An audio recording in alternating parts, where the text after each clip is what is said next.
சிவகங்கை அருகே திமுக பிரமுகர் வெட்டி படுகொலை செய்யப்பட்ட சம்பவம் பரபரப்பை ஏற்படுத்தியுள்ளது.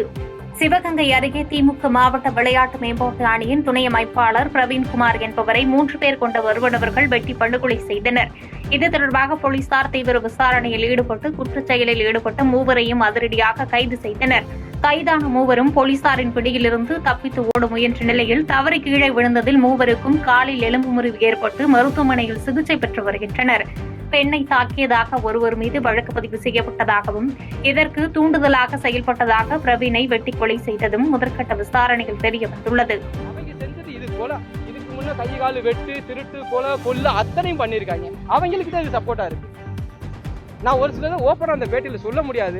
அவளை நடந்து அதுவும் நாங்க எல்லா ரெக்கார்டும் ஆடியோட போலீஸ் ஸ்டேஷன்ல தான் கொடுத்துருக்கான். டிஎஸ்பி வரைக்கும் போயிருக்கு. மேல எஸ்பி சார் கொடுத்தது எல்லாமே கொடுத்துருக்கான். அதுக்கப்புறமும் ஒண்ணும் நடக்கல. இன்னைக்கு உயிர் தான் போயிருக்கு. இதுக்கப்புறமும் நாங்க எங்க ஊர்ல எப்படி வாழ போறோமோ தெரியல. ஊருக்காக வாழ்ந்தவனே போயிட்டேன். இனி அவன் உயிர் போச்சுன்னு ஒருத்தர் வீட்டை விட்டு கூட வெளியில வருவான். ஆடு மாடு வாக்குறதா. இப்ப அவன் செத்தது வந்து விவசாய நிலத்துல தோப்புல தான் செத்துருக்கேன். வீட்டுக்குள்ளேயே எங்கேயும் கஞ்சாடுல அவன் வயலுக்கு அவ அப்பா அவ அண்ணன் போகும்போது அங்கே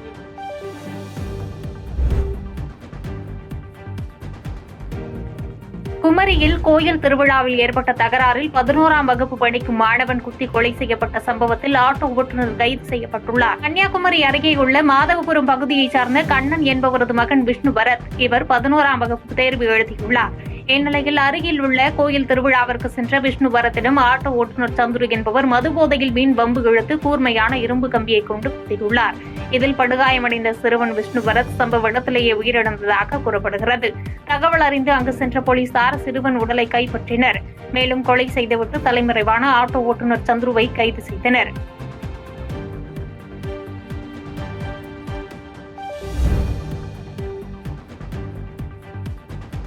வக்பு சொத்துக்கள் மீட்கப்பட்டால் ஏழை எளிய மக்கள் பொருளாதாரத்தில் மேம்படுவார்கள் என்று தமிழ் மாநில முஸ்லீம் லீக் தலைவர் ஷேக் தாவூத் தெரிவித்துள்ளார்.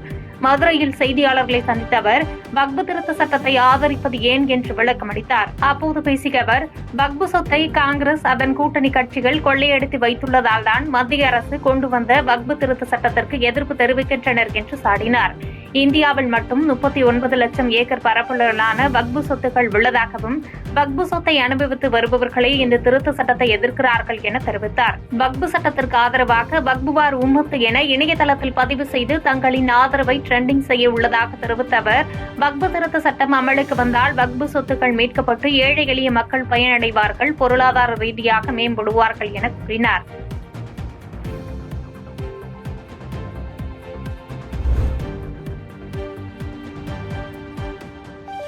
துணை மேயர் உள்ளிட்டவர்களுக்கு பாசிமணி மாலை போட்டு குடிநீர், மின்சாரம் உள்ளிட்ட அடிப்படை வசதிகள் வழங்க பழங்குடியின மக்கள் நூதன முறையில் பரிந்துரை கையொப்பம் பெற்றனர். செங்கல்பட்டு மாவட்டம் தாம்பரம் மாநகராட்சி அலுவலகத்திலிருந்து கூட்டம் முடிந்து வெளியேறிய துணை மேயர் காமராஜ், மண்டல குழு தலைவர்கள் இந்திரன், காமராஜ் ஆகியோருக்கு நரிக்குறவர்கள் பாசிமணி மாலை போட்டு குடிநீர் மற்றும் மின்சாரம் உள்ளிட்ட அடிப்படை வசதிகள் கேட்டு பரிந்துரை கையொப்பம் பெற்றனர். அவர்களுக்கு கையொப்பமிட்ட துணை மேயர் காமராஜ் சம்பந்தப்பட்ட அதிகாரிகள் மூலம் உடனடி நடவடிக்கை எடுக்கப்படும் என உறுதியளித்தார்.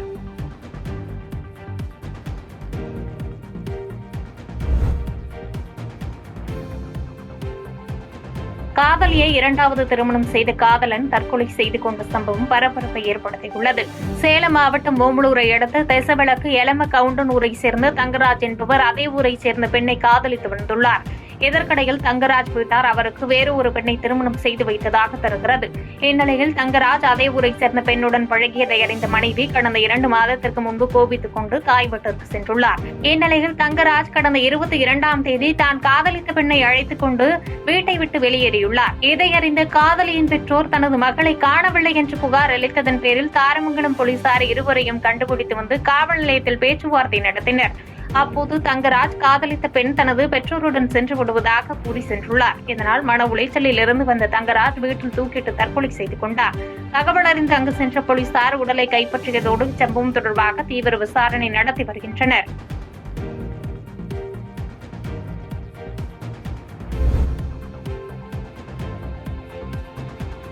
திருப்பூர் மாவட்டம் விஜயாபுரம் அருகே அதிவேக பயணத்தால் விபத்தில் சிக்கி இளைஞர் உயிரிழக்கும் சிசிடிவி காட்சிகள் வெளியாகி பரபரப்பை ஏற்படுத்தியுள்ளது. திருப்பூர் மாவட்டம் விஜயாபுரத்தைச் சேர்ந்த தனியார் கல்லூரி மாணவர் அபிஷேக் கல்லூரி முடித்துவிட்டு அழகுமலை பெருந்தொழுவு சாலையில் தனது இருசக்கர வாகனத்தில் அதிவேகமாக சென்றபோது வளைவில் கட்டுப்பாட்டை இழந்த இருசக்கர வாகனம் சாலையோரத்தில் அமைக்கப்பட்டிருந்த கம்பி வேலி மற்றும் கல் மீது மோதியது. இதில் படுகாயமடைந்த கல்லூரி மாணவரான அபிஷேக் பரிதாபமாக உயிரிழந்தார்.